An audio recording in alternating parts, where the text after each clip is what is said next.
Oke, masuk ke soal nomor 2. Pertama saya akan membacakan soalnya. Apakah mobil yang lebih berat benar-benar menggunakan lebih banyak bensin? Misalkan sebuah mobil dipilih secara acak. Jika X adalah bobot mobil dalam ratusan pon dan Y adalah konsumsi bensin dalam mil per galon, informasi berikut ini didasarkan pada data yang diambil dari laporan konsumen secara acak. Berikut adalah tabel X dan Y. X-nya itu adalah bobot mobil dan Y adalah konsumsi bensin.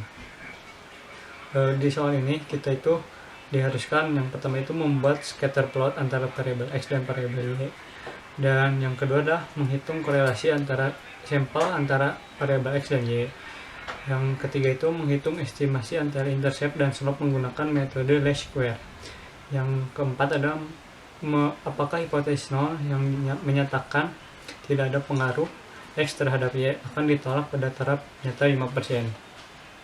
Dan yang terakhir adalah menentukan proporsi variasi pada variabel Y yang dapat dijelaskan oleh garis regresi yang dibangun. Oke, tahap yang pertama di sini saya membuat tabel regresi agar memudahkan perhitungan pada soal-soal yang selanjutnya. Oke, pada yang pertama itu kita itu diharuskan membuat scatter plot. Nah, ini adalah scatter plot yang telah saya buat. Yang pertama itu ada pada titik X itu ada 27. 27 ini ada pada titik ini di X 27 dan Y-nya itu ada 30. Selanjutnya tinggal masukkan aja pada seperti angka-angka pada tabel regresi. Nah, setelah titik-titiknya itu ditentukan, kita tinggal menarik garis dari atas ke bawah untuk menentukan errornya. Masuk ke soal yang nomor 2, menentukan korelasi sampel antara variabel X dan Y.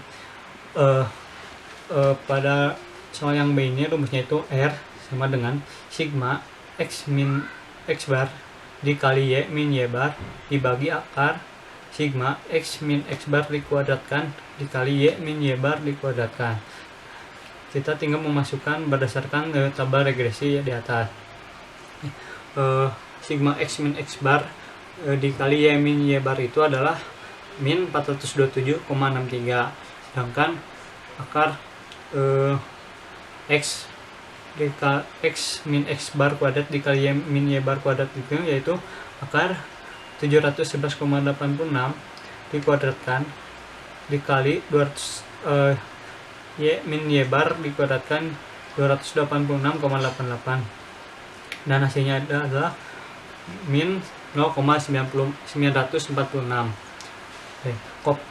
Jadi koefisien korelasi V adalah 0,946, menunjukkan nilai koefisien berdasarkan minus dan mengisyaratkan hubungan linear X dan Y sempurna yang sifatnya negatif dan hubungannya sangat kuat. Setelah menghitung korelasi, kita diharuskan menghitung estimasi antara intercept A dan slope B menggunakan metode least square.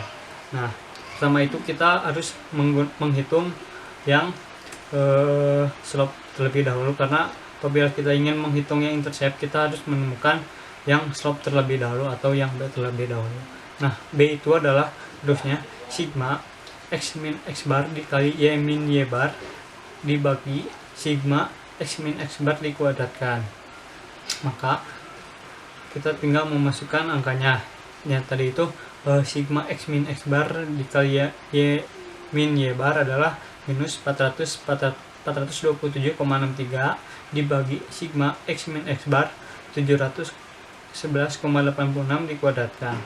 Nah, hasilnya itu adalah minus 0,6007. Setelah ditemukan slope atau B, kita menghitung yang intercept atau yang A. Terusnya itu sigma Y dibagi N itu adalah data, dikali B sigma X dibagi N nya adalah data. Maka tinggal masukkan aja. Sigma Y nya itu sendiri adalah tinggal masukkan dari tabel regresi, yaitu 167 dibagi N nya itu datanya itu pada setiap kolom itu ada 8, dikali B nya itu tadi udah ada, yaitu minus 0,6007 dikali sigma X nya itu adalah 299 dibagi N data pada kolom X itu ada 8, dan hasilnya itu 43,3262. Setelah melakukan perhitungan pada estimasi intercept dan slope B menggunakan metode least square, kita masuk pada soal nomor 4. Itu apakah hipotesis 0 yang menyatakan tidak ada pengaruh X terhadap Y akan ditolak pada taraf delta 5%. Pertama, kita menentukan X itu adalah X dikurangi X bar. Nah, hasilnya itu adalah ini tadi udah diketahui 711,86. Lalu ada SY itu adalah Y min Y bar dikuadratkan. Nah, hasilnya itu adalah 286,88. Nah, yang ketiga itu ada SXY itu adalah rumusnya X min X bar dikali Y min Y bar. Dan hasilnya itu adalah min 427,63. Nah, selanjutnya ada SST. Selanjutnya adalah SST itu adalah sama dengan SY. SY nya itu tadi udah ada, yaitu 286,875. Selanjutnya ada SSR. SSR itu rumusnya adalah B dikali SFY. Nah, hasilnya itu adalah 256,875. Hasilnya ada SSC. SSC itu adalah SY dikali SSR, dan hasilnya adalah 30. Setelah melakukan perhitungan ini, kita dapat menemukan perhitungan S. S itu adalah rumusnya akar SSY dibagi N dikurangi 2. S-nya itu tadi 30. N-nya itu adalah 8 dibagi 2, jadi hasilnya itu 2,236. Selanjutnya ada SB. SB itu adalah rumusnya S dibagi akar XY. S-nya itu tadi ada 2,236. Akar SXY-nya itu adalah akar dari tadi, jadi hasilnya 0,084.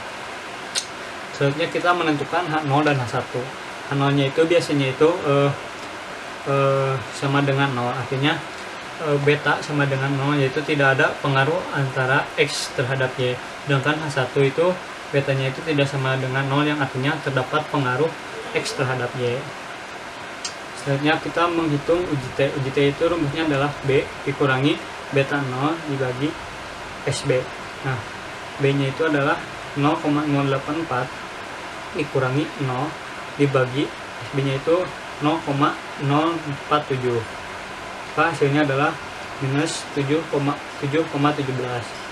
Selanjutnya kita mencari pada tabel T, dan hasilnya adalah kita melakukan perhitungan sigma dibagi 2. Sigma itu tadi 0,05 dibagi 2, itu hasilnya 0,025. Ini mencari V nya itu rumusnya N min 2. 8 dikurangi 2 sama dengan 6. Dan selanjutnya adalah sigma dibagi 2 di koma V, yaitu untuk menentukan tabelnya, dan hasilnya itu adalah tabel T nya itu adalah 2,447. Jadi kesimpulannya terima H0 karena nilai T hitung lebih kecil daripada T tabel, dan oleh karena itu terdapat pengaruh X terhadap Y sebesar 8,89,4%, sedangkan 11,6% dipengaruhi oleh variabel lain.